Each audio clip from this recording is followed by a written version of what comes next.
अस्सलाम वालेकुम। आज हम टीईटी एग्ज़ाम के तहत जोग्राफिया इस मज़मून में चंद सवालात और उसके जवाब देखेंगे जो आपको पेपर फर्स्ट और पेपर सेकंड दोनों के लिए बहुत ज़्यादा कारआमद साबित हो सकते हैं। हमने कल के वीडियो में भी बहुत से सवालात और उसके जवाब देखे थे जो आपको बहुत कारआमद साबित हुए होंगे। यहाँ पर पहला सवाल इस तरह है कि मशरिक़ी हवाएं किसे कहते हैं, यानी जो मशरिक़ी हवाएं होती है वो किसे कहते हैं। यहाँ पर सही जवाब दिया गया है वस्त अर्जुल बलदी ज़्यादा दबाव के पट्टों से इस्तिवाई कम दबाव के पट्टों की जानिब चलने वाली हवाओं को मशरिक़ी हवाएं कहते हैं।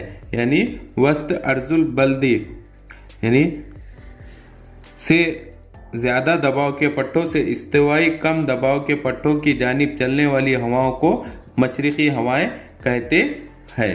अब यहाँ पर दूसरा सवाल इस तरह दिया गया है कि सितारे किसे कहते हैं, यानी जो सितारे हैं वो किसे कहते हैं। यहाँ पर सही जवाब दिया गया है कम या ज़्यादा रोशनी वाले फल्की अजसाम को सितारे कहते हैं। यानी एक तो कम या ज़्यादा रोशनी वाले फल्की अजसाम, किसको? फल्की अजसाम को सितारे कहते हैं। अब यहाँ पर सवाल दिया गया है क्या तमाम सितारे बज़ात खुद रोशन होते हैं।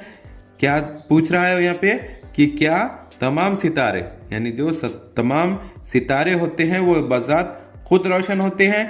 यहाँ पर सही जवाब दिया गया है तमाम सितारे बज़ात खुद रोशन होते हैं, यानी जो जितने भी सितारे हैं वो तमाम खुद रोशन होते हैं, यानी वो खुद रोशन होते हैं। सूरज सितारा है या सैयारा है। अब यहाँ पर सवाल इस तरह पूछा गया है कि सूरज जो है वो सितारा है या सैयारा है। यहाँ पर सही जवाब दिया गया है सूरज एक सितारा है जो खुद रोशन है, यानी सूरज क्या है कि एक सितारा है और वो खुद रोशन है। अब यहाँ पर सवाल इस तरह दिया गया है कि क्या सैयारे बज़ात खुद रोशन होते हैं।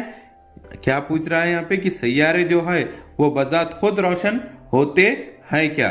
यहाँ पर सही जवाब दिया गया है कि सैयारे बज़ात खुद रोशन नहीं होते, यानी ये बज़ात खुद रोशन होते क्या नहीं रोशन होते हैं, ये सितारों की मदद से रोशन होते हैं। सैयारे खुद रोशन नहीं रहते, ये सितारों की रोशनी से रोशन होते हैं।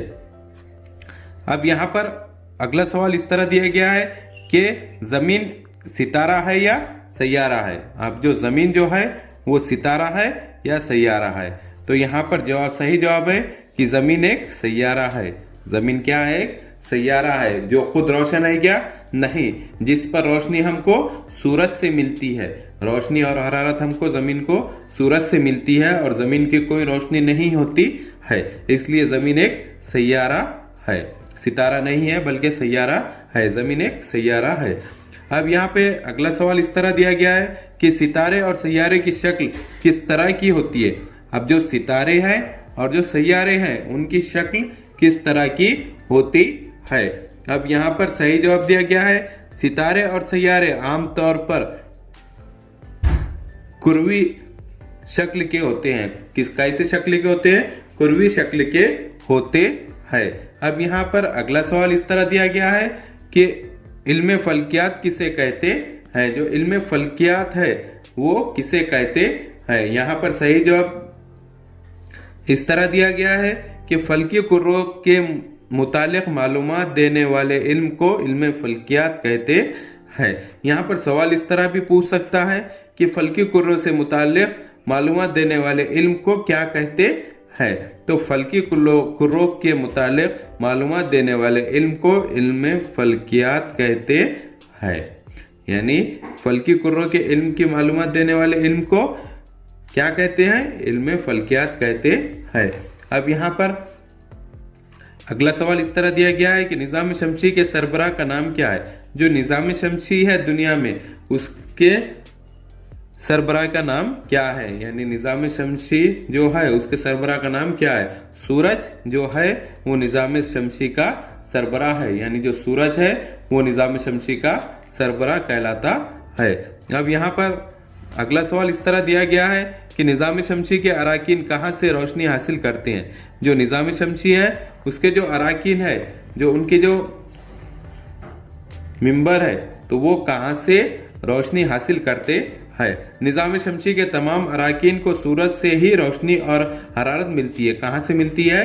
रोशनी और हरारत सूरज से ही मिलती है। इनको सूरज से ही रोशनी भी मिलती है और हरारत भी मिलती है। अब यहाँ पर अगला सवाल इस तरह दिया गया है कि निज़ाम शमसी के सैयारों के नाम बताइए। अब जो निज़ाम शमसी है उसके सैयारों के नाम क्या है? यहाँ पे निज़ाम शमसी के सैयारे के नाम इस तरह दिए गए हैं कि अतारुत, ज़ोहरा, ज़मीन, मुश्तरी, ज़ुहल, यूरेनस, नेपच्यून और प्लाटो निज़ाम शमसी के सैयारों के नाम है। यानी निज़ाम शमसी के इतने सैयारों के नाम यहाँ पर दिए गए हैं। यहाँ पर अगला सवाल इस तरह दिया गया है कि अंडमान के किस जजीरे पर जिंदा आतिशफिशा पाया जाता है? कहाँ पर? अंडमान के। कहाँ के जजीरे पर? अंडमान के किस जजीरे पर जिंदा आतिशफिशा? कौन सा? जिंदा आतिशफिशा पाया जाता है। यहाँ पर सही जवाब इस तरह दिया गया है कि अंडमान मजमूए जजायर में बेरून जजीरे पर भारत का एकलौता आतिशफिशा पाया जाता है। यानी कौन सा? एकलौता आतिशफिशा पाया जाता है। अब यहाँ पर अगला सवाल इस तरह दिया गया है कि भारत का सबसे लंबा दरिया कौन सा है? जो भारत का जो सबसे लंबा दरिया है उसे क्या कहते हैं? यानी उसका नाम क्या है? वो कौन सा है? यानी भारत का सबसे लंबा दरिया गंगा है। कौन सा है? गंगा है। अब यहाँ पर अगला सवाल इस तरह दिया गया है कि भारत की सबसे बड़ी वादी कौन सी है? जो भारत की सबसे बड़ी वादी है वो कौन सी है? यहाँ पर सही जवाब दिया गया है गंगा की वादी। कौन सी वादी है? गंगा की वादी। अब यहाँ पर अगला सवाल इस तरह दिया गया है कि नक्शे में पीला रंग किस इलाके को जाहिर करता है? जो नक्शा जो चलाते हैं उसमें पीला रंग जो होता है वो किसको जाहिर करता है? यहाँ पर सही जवाब दिया गया है नक्शे में पीला रंग ज़रई इलाके को जाहिर करता है। किसको जाहिर करता है? ज़रई इलाके को जाहिर करता है। अब यहाँ पर अगला सवाल इस तरह दिया गया है कि जंगलाती इलाकों को जाहिर करने के लिए नक्शे में कौन सा रंग इस्तेमाल किया जाता है? कि जंगलाती इलाके जो है उसको जाहिर करने के लिए नक्शे में कौन सा रंग इस्तेमाल किया जाता है? यानी जंगलात को जाहिर करने के लिए हरे रंग का इस्तेमाल किया जाता है। यहाँ पर अगला सवाल इस तरह दिया गया है कि उफ़क़ी और उमूदी ख़तारों का इस्तेमाल नक्शे में कब किया जाता है? यानी जो उफ़क़ी और जो उमूदी जो ख़तारे होते हैं उसका इस्तेमाल नक्शे में किस तरह कब किया जाता है?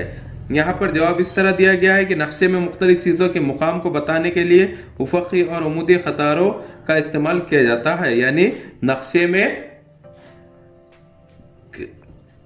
मुख्तलिफ चीज़ों को बताने के लिए, यानी नक्शे में मुख्तलिफ चीज़ों को बताने के लिए उमूदी और उफ़क़ी ख़तारों का इस्तेमाल किया जाता है। यहाँ पर अगला सवाल इस तरह दिया गया है उरियाकारी किसे कहते हैं? यानी जो उरियाकारी है वो किसे कहते हैं? यहाँ पर सही जवाब दिया गया है कि दरिया के किनारे चट्टानें मादों में घुस जाती है। यानी दरिया के किनारे चट्टानें मादों में घुस जाती है, इसे उरियाकारी कहते हैं। यानी ऐसे को उरियाकारी कहते हैं। अब यहाँ पर अगला सवाल दिया गया है उरियाकारी की किस्मों के नाम बताइए। यानी उरियाकारी कितने किस्म की होती है और उनके क्या क्या नाम होते हैं? यहाँ पर सही जवाब दिया गया है उरियाकारी 3 किस्म की होती है। कितने किस्म की होती है? 3 किस्म की होती है। उनके नाम इस तरह है।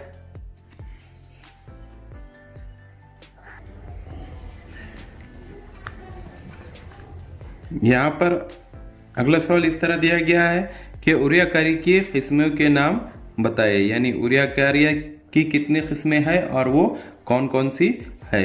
तो यहाँ पर उरियाकारी की कितनी किस्में हैं? 3 किस्में पाई जाती है। उरियाकारी की 3 किस्में हैं और वो कौन सी है? अक़बी उरियाकारी, उमूदी उरियाकारी और उफ़क़ी उरियाकारी। यानी उरियाकारी की 3 किस्में हैं।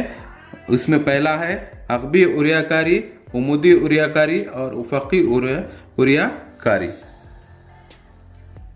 अब यहाँ पर अगला सवाल इस तरह दिया गया है कि दरिया की अमानत किसे कहते हैं? जो दरिया की जो अमानत है वो किसे कहते हैं? यहाँ पर उसका सही जवाब इस तरह है कि दरिया अपने साथ लाए मादों को किनारे पर जमा करता है। इस अमल को अमानतकारी कहते हैं। यानी सवाल इस तरह भी आ सकता है कि दरिया अपने साथ लाए हुए मादों को किनारे पर जमा करता है तो इसे क्या कहते हैं। तो जो दरिया अपने साथ लाए हुए मादों को किनारे पर जमा करता है तो इस अमल को अमानतकारी कहते हैं। यानी क्या कहते हैं, अमानतकारी कहते हैं। अब यहाँ पर सवाल दिया गया है दरिया का अम्ल इंतकाल क्या है। यानी दरिया का अम्ल इंतकाल क्या है, यानी अम्ल इंतकाल किसे कहते हैं। यहाँ पर सही जवाब इस तरह है कि दरिया अपने साथ मुख्तलिफ मादे लेकर बहता है, दरिया का ये अमल इंतकाल कहलाता है, अम्ल इंतकाल कहलाता है। यानी दरिया का ये अम्ल इंतकाल कहलाता है। यानी सवाल इस तरह भी आ सकता है कि दरिया अपने साथ मुख्तलिफ मादे लेकर बहता है तो इस अमल को क्या कहते हैं। तो यानी इस अमल को क्या कहते हैं, अम्ल इंतकाल कहते हैं। अब यहाँ पर अगला सवाल इस तरह है कि पहाड़ी इलाकों की ढलवान किनारों वाली वादी क्या कहलाती है। यानी पहाड़ी इलाकों की जो ढलवान किनारे वाली जो वादी होती है उसे क्या कहते हैं या क्या कहलाती है। अब यहाँ पर जवाब इस तरह दिया गया है कि पहाड़ी इलाकों में ढलवान किनारों वाली वादी तैयार होती है। यानी जो पहाड़ी जो इलाके हैं वहाँ पे जो ढलवान किनारों वाली जो वादी तैयार होती है इसे वी शक्ल की वादी कहते हैं। यानी कैसी शक्ल की वादी कहते हैं, वी शक्ल की वादी कहते हैं। यहाँ पर अगला सवाल इस तरह दिया गया है कि दरिया के कटाव से दीवार की तरह दो किनारों वाली वादी क्या कहलाता है। यानी दरिया के कटाव से दीवार की तरह दो किनारों वाली वादी क्या कहलाता है। यहाँ पर जवाब इस तरह दिया गया है कि दरिया के उमूदी कटाव से दीवार की तरह जो दो किनारों वाली वादी तैयार होती है उसे घाटी कहते हैं। क्या कहते हैं, उसे घाटी कहते हैं। अब यहाँ पर सवाल दिया गया है कि आबशार किसे कहते हैं। यानी आबशार किसे कहते हैं। यहाँ पर उसका जवाब इस तरह बयान किया गया है कि जब दरिया चट्टानों के पर्वत को तेजी से उबूर करके आगे गिरता है इसे आबशार कहते हैं। यानी यहाँ पर सवाल इस तरह भी पूछ सकता है वो कि जब दरिया चट्टानों के पर्वत को तेजी से उबूर करके आगे गिरता है तो इसे क्या कहते हैं। तो इसे कहते हैं आबशार। क्या कहते हैं, आबशार कहते हैं। अब यहाँ पर सवाल इस तरह दिया गया है कि भारत किस निफ्स कुर्रे पर वाक़े है। यानी जो भारत जो है वो किस निफ्स कुर्रे पर वाक़े है। अब यहाँ पर सही जवाब इस तरह दिया गया है कि भारत शुमाली निफ्स कुर्रे में वाक़े है। यानी भारत कहाँ वाक़े है, शुमाली निफ्स कुर्रे में वाक़े है। इस तरह के हमारे एजुकेशनल वीडियो देखने के लिए हमारे चैनल को सब्सक्राइब करें, बेल आइकन दबाएं, लाइक करें, शेयर करें और आगे की वीडियो बनाने के लिए हमें कमेंट्स करें। Thank you.